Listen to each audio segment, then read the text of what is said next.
Hello everybody, and welcome aboard USS The Sullivans, or should I say welcome alongside USS The Sullivans, because that's where we're going to be walking for the next couple of minutes. Some of you may recall back in April 2022 when I was doing my first tour of the US and its various museum ships. I was supposed to do quite an extensive bit with Ryan aboard USS New Jersey. However, on the day that we were there, news came in that poor old Sullivans here had sunk at its moorings, so, well, that was a little bit of a distraction. And this footage comes from June 2022, shortly after she was brought back up. And again, some of you may have seen the interview that I did at the time with the museum's curator. But for those of you who perhaps haven't kept up with all of that, but know that the Sullivan sank and might want to know why, very simply put, this was not the fault of the museum. They didn't let her just rust through and let her bottom fall out and sink into the muck. What happened was something called a seich, or possibly seiche. I'm not entirely sure how that's actually pronounced, but it's spelled S-E-I-C-H-E. Now, we're not doing a geography video, but very briefly, a seiche or seich or whatever it is basically a combination of wave harmonics, and in the case of the Great Lake that Buffalo is just at one end of, also the wind, which happens to run normally in roughly the same direction as the lake. And this can cause what would be seen in a normal environment out at sea as a storm surge. So all the water piles up at one end of the lake and then it eventually goes away again. And this is a reasonably common phenomena. It's known that the water levels can change by as much as 16 feet. Now, that didn't quite happen in this particular case, but there was still a rise of at least 5 or 6 feet, possibly a little bit more. But it happened overnight, and what this meant was that poor old the Sullivans here, along with obviously USS Little Rock you can see in the background, and the other vessels here in Buffalo, were essentially picked up by a rising tide in an area that shouldn't have tides, and then as it went out again, it dumped everything back down, but of course everything had shifted slightly. Now, fortunately for Little Rock and the other ships in the area, they came down roughly in the same place that they should have done, but for the Sullivans, she came down on some of her more solid moorings. You can see some of the pads and stuff there to her right, although those weren't what she landed on. But she landed on some mooring piles, and it was those that punched through her hull, which, yeah, there ain't an awful lot you can do about that. I mean, generally, but especially when you're a destroyer without all that much in the way of hull thickness to begin with.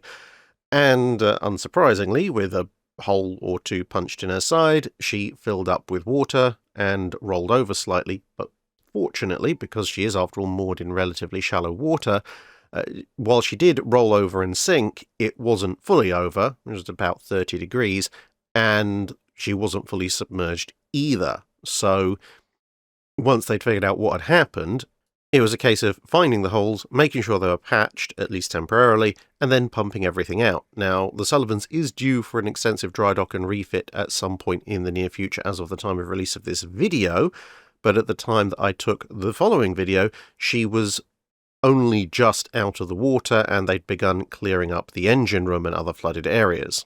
But although the ship was closed to the public at the time other than as a gangway to get aboard the Little Rock, the crew and curator of the Sullivans were kind enough to let the shipshape crew, including of course me, aboard her, and I did what would, as it turned out, become the standard format of my tours of these museum ships, i.e. looking at the stuff above the main deck level to try and encourage people to go and see, well, the stuff I've seen, the stuff I've not shown you, and the stuff below decks as well. And the reason the video is coming out right now is because, of course, it is towards the end of April, so Buffalo Naval Park should be open for visitors by the time you see this video, which means obviously I'm encouraging you to go and have a look around. Maybe tell them that Drax sent you. But one thing which I will note in advance, and which you might have already noticed in terms of picture quality, is that it was an incredibly bright day. That whole month seemed to have some incredibly bright sunshine, which you probably saw in the video I did aboard HMCS Sackville, which was actually only a few days after this one. And, well, let's just say some cameras coped with the glare a little bit better than others. So as you can see in still shots, fine. In little DJI handheld, for some reason, coped with it fine. But the cameras with the larger lenses, unfortunately, tended to get a little bit washed out by the sheer glare.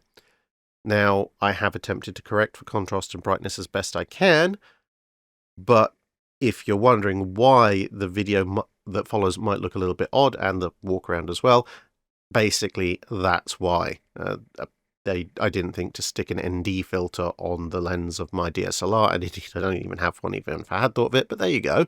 So, with all that said, enjoy the tour of the recently refloated USS The Sullivans, and maybe check out the interview with the curator Shane down in the video description as well afterwards. Thanks very much.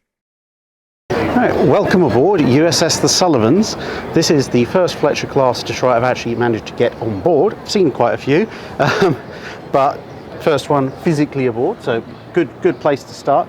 We are, of course, on the fantail at the stern with the two aftmost 5-inch guns, and again, a new experience for me because this is, of course, the single 5-inch gun.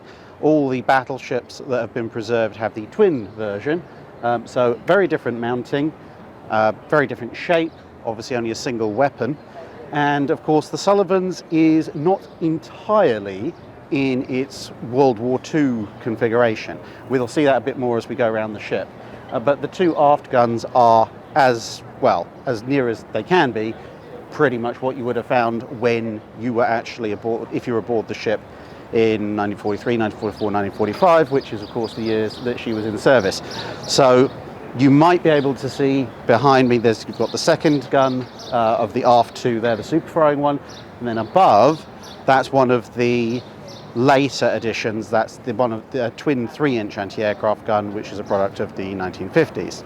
So let's go a bit further forward. So here's something that you see quite often in films of the period, but these days you don't actually see very often on the museum ships. Most museum ships will have the Bofors, which we'll see a little bit later on as well, but not too many will actually retain the Oerlikons. USS Alabama famously has a lot of them, including some that have been converted to sort of semi-live firing. But this one is as you might be able to work out, a twin mount. There are two 60-round ammunition drums and a basic shield, which will have some effect, I suppose. And you can see why these were so popular, why they were so easy to position, because of course the ship was not designed to carry these when she was originally, Sullivans was carrying them when she was commissioned, but the Fletcher class as a whole was not designed to carry these when they were originally conceived. But you can't see it because of perspective of the camera, but just down on the deck there's a simple mounting, and it's literally just sitting there. It's got some bolt holes, can weld it in place if you want as well, but there's no requirement for anything going through the deck to keep this thing on. And of course it makes a fairly good close-in weapon system, which is for air defense in World War II for the beginning and middle part. Towards the end it is beginning to struggle a bit, which is why it gets replaced with a 40mm and the 3-inch later on. Not because of any particular loss of lethality. These things are actually quite, as I said, easy and relatively lightweight to install.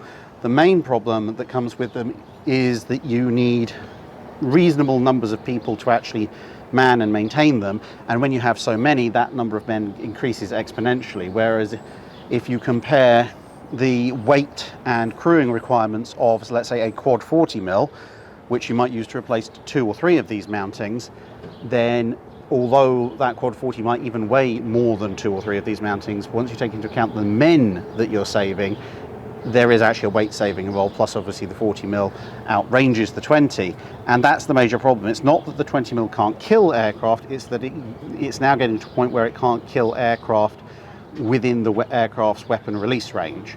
So, or that's all it can do. So an aircraft that's dropping a bomb or dropping a torpedo, sure, the 20mm can kill it, but that aircraft will have dropped its own weapon first, which means that if that aircraft's done its job properly and the anti-aircraft crew do their job properly, it's probably a mutual kill, which isn't particularly brilliant. You want to be able to hit the enemy before they release their weapons, and for that the 40mm is becoming gradually better and better, although, to be fair, again, even by the end of the war, the 40mm is beginning to run out of that kind of effectiveness, and you're ending up with the 3-inch replacing it shortly after the war in most cases.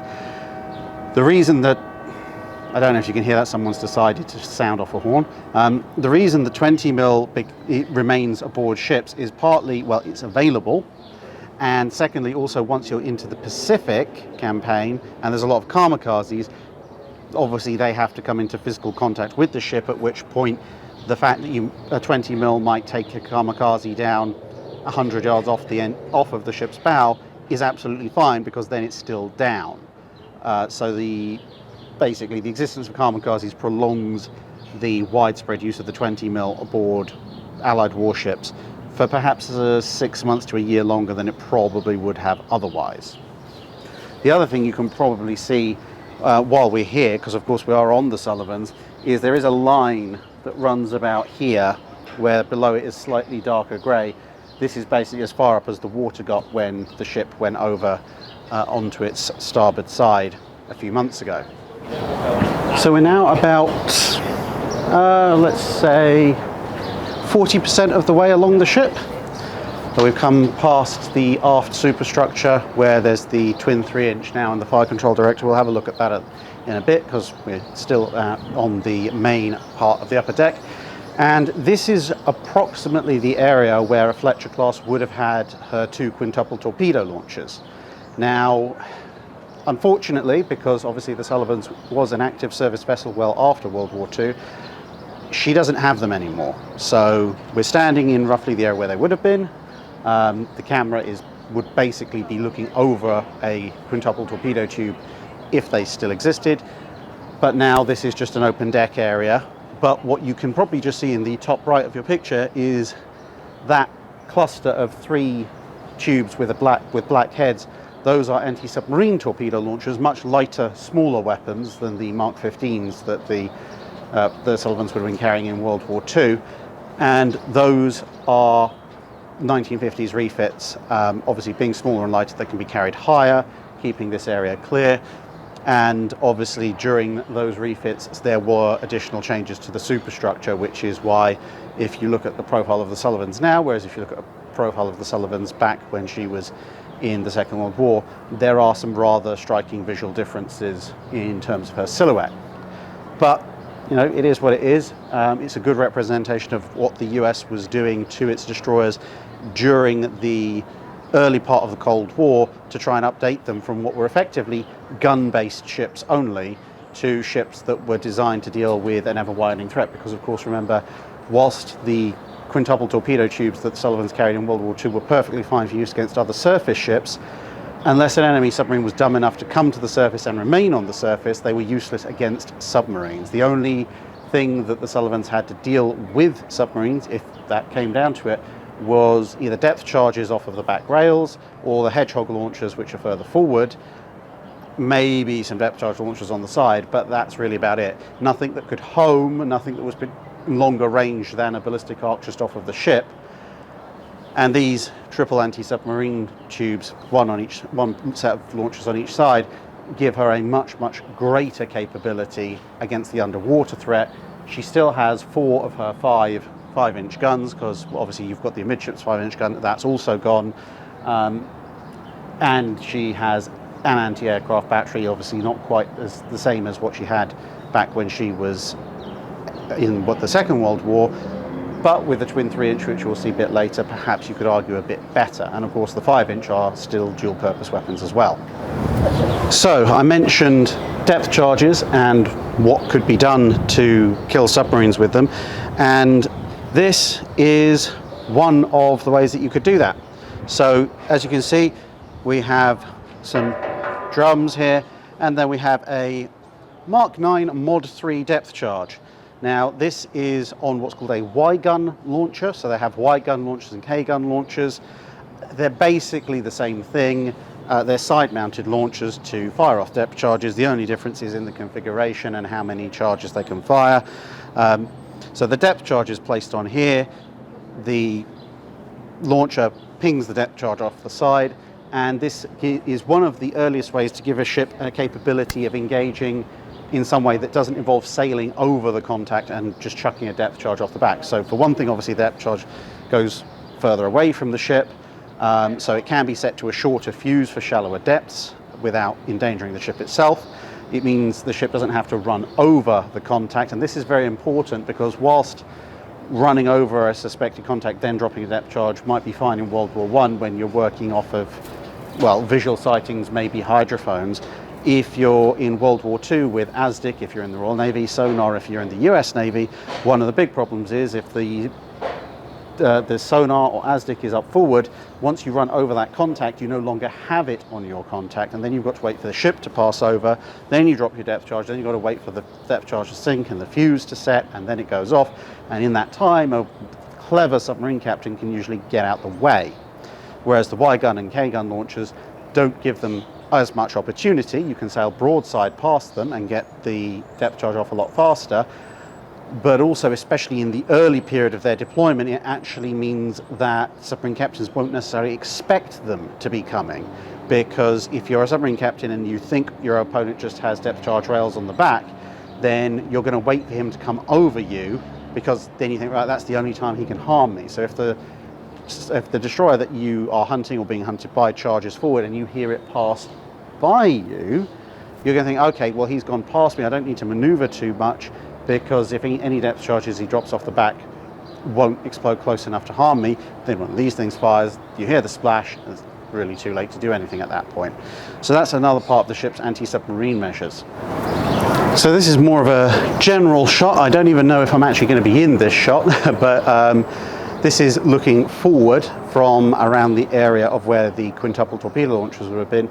So you can see an array of original and modified features. You can see the ship's two funnels, you can see the tripod mast up there, and you can see the multiplicity of radars, which of course, some of which are World War II vintage, some of which are much later, from the 1950s refits. And of course there's a couple of PA speakers here, just because you need to shout to sailors, and even though it's a destroyer, and you do get a definite impression this is very much a destroyer when you're up next to Little Rock next to us, which is basically this steel monolith overwhelming us really, then well, yeah, you can't shout at everybody on a destroyer from the bridge, and so the PA system is an incredibly useful thing to have. And there's someone out there who really thinks their horn is a really incredibly useful thing to have. I disagree. So here we are at the front end of the Sullivans, the business end if you like, and once again we have a pair of single 5-inch 38 gun mounts, one on top of the other in a super firing positions. Now you might think, oh well, what's the difference between this and what's aft drag? Well, not a tremendous amount, but it does help to show, she's got 4 of her original 5 guns, and there are a few features here that you don't see on the aft guns, like for example, this hatch here has been opened, so if you needed to manually control the guns, you could do. And one little feature which I really do appreciate is there's even a tiny windscreen wiper there for sea spray, fog, ice, etc. And of course, since this is the forwardmost gun and we're only maybe 20 feet away from the bow, that is probably going to see a fair bit of use in the event that you actually have to open that hatch up at all. You can see further back up there you've got the bridge, you can see one of the Hedgehog launchers. The bridge, of course, also being slightly different to what it was in the Second World War. And you might be able to hear in the background there's some very angry starlings who don't like the fact we've intruded on their turf. But to give you some idea of where the ship is in comparison, so the stern of Little Rock and the stern of the Sullivans, they're not exactly equal, but they're fairly close. And here is, of course, the Little Rock in her glory. So we're right near the bow. This is the aft part of the forward superstructure of Little Rock. And as we come forward, then there is the bridge, or one part of the bridge of Little Rock. There's the Croker, the submarine, in front of us. And there is the bow, where there are the 2 triple 6-inch gun turrets on the forward part of the Little Rock. So that gives you some idea of just how much larger the cruiser is than the destroyer. We're actually on pretty much the same level deck-wise here, but that's because I'm on the foremost part of the Sullivans, whereas that's just the main deck for the Little Rock. If you went to the bow of the Little Rock, you'd be higher still again, and of course you can see there at the front of Little Rock the very spiral spider type antenna array, which you also see a similar version of on the Iowas for communications purposes in a Cold War combat environment. But as you can probably just about see off to the right, effectively within a margin of maybe a few tens of feet, the Little Rock is as long as the Sullivans and the Croker put together. So yeah, just a little large. And obviously, if you've seen the video on USS Salem, if it's come out by this point, Little Rock is not a patch on the size of the Salem, so yeah, Salem's a big ship.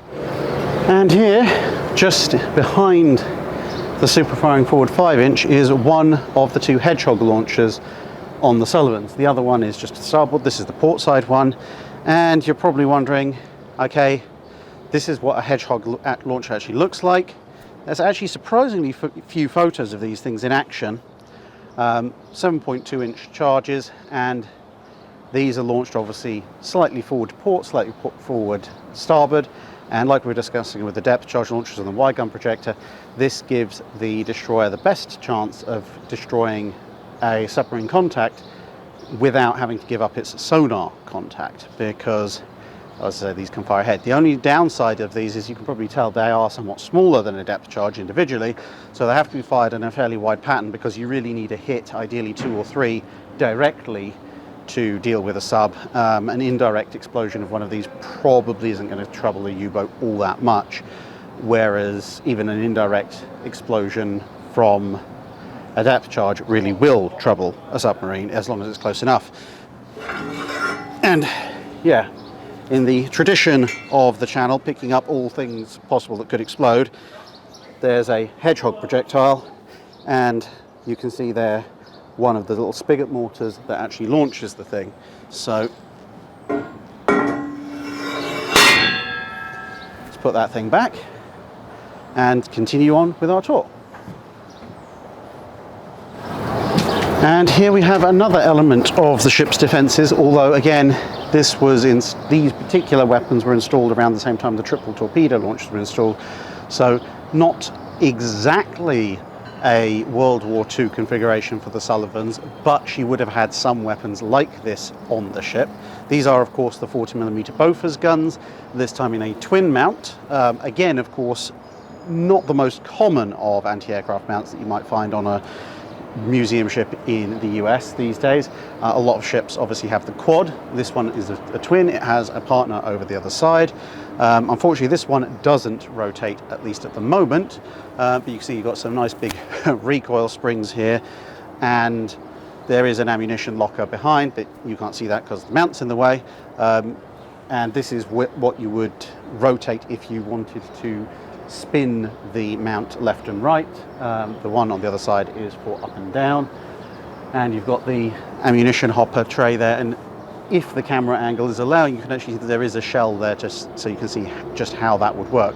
So these positions are on the wings, just forward of the aft funnel, just aft of the fore funnel, and well, they're in still pretty good shape. A little bit of a lick of paint, but certainly not the worst shape ever. And right here is an air intake for one of the boilers. And here is the thing that I was pointing out earlier down from the deck below. This is one of the 2 triple anti-submarine torpedo launchers, and what we have here, the training gear heaters and the actual full-on heater switches on and off, so that's obviously to warm the torpedo innards up, ready to make them ready for firing. So fairly simple, unlike the torpedo launchers of World War I and World War II, which are obviously much bigger, heavier things, where if you've got a multiple launch array, they come flat. These, because they're smaller and lighter, can come in this triple stack configuration, pyramid configuration, and you've got this end on your right, which is where you would reload them, which again you can do because you can carry, they're smaller, you can carry them. And so over at this end, so this is the left hand side for you viewers at home, there's a little label here, tells you what kind of torpedo launcher this is, but this is the breech end, so you would have to open up this to reload the torpedo launchers, which you can do because smaller torpedo. And then you progress over to this end. There's just some basic stops. You pull those off so you can launch the torpedoes, and obviously the launcher will be trained out over the side and fired off at whatever it was you wanted to kill. And over on this side, on the starboard side launcher, you can see they've actually opened up a reload case, so you can see what Mark 44 anti-submarine torpedo looks like, at least somewhat.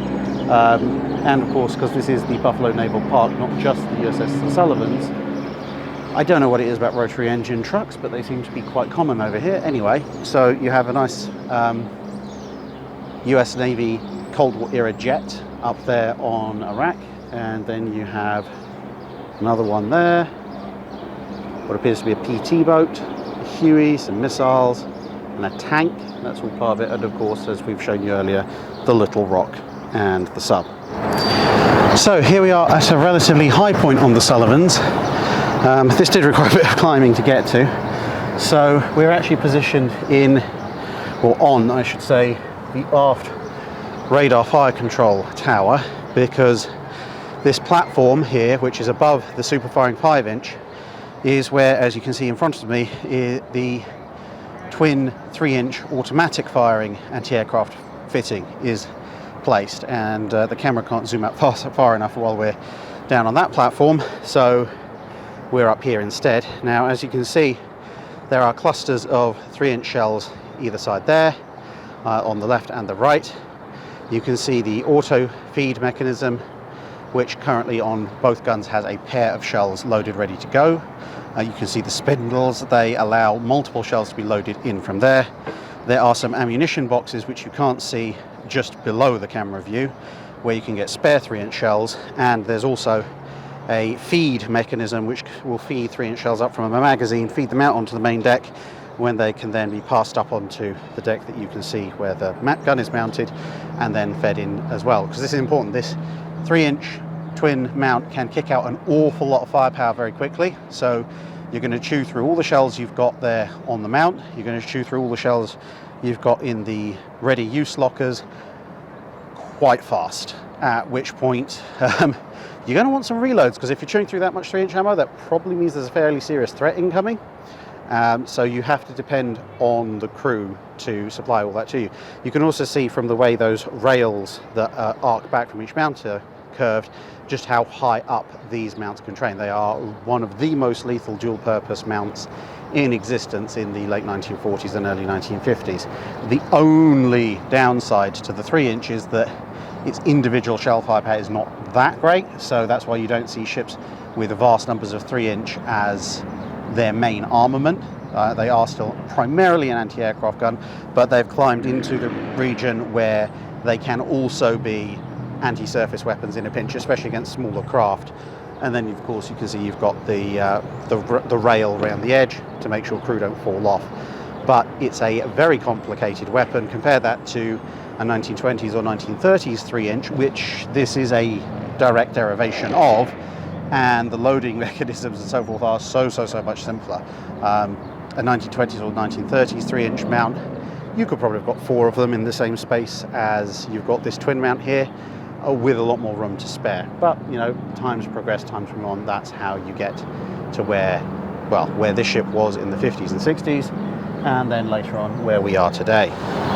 And of course, we've already looked at these weapons, the triple torpedo tubes and the twin Bofors and so forth, but well, let's just say even when the ship is reopened, this is not a view you're commonly going to get, if at all, as a regular visitor. So I thought, let's share that with you.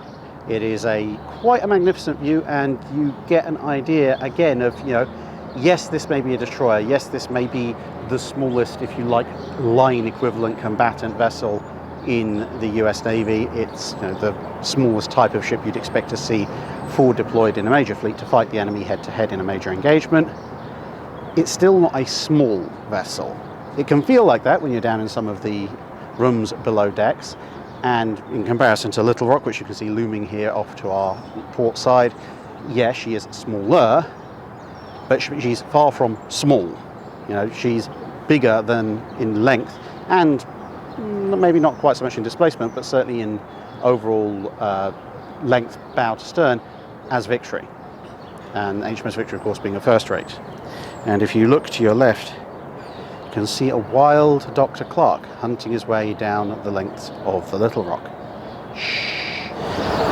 And if you're wondering, are there any remnants of stuff that was removed from the Sullivans during her various refits? Well, yep, here we are on one of the sections of the ship. So we're at the same level as the triple torpedo launchers, the twin Bofors, etc. And as you can see here, there is a ring mounting. This is all that's left of a weapon system that was once installed here. Now, for extra clues, we're just forward of the aft superstructure and radar, what's now a radar rangefinder, and we're just aft of the second funnel. So, answers on the back of a postcard. What used to be here? Was it a gun? Was it a torpedo launcher? Was it a sensor system? Well, of course I know the answer, but you know, it's fun to mention in the comments.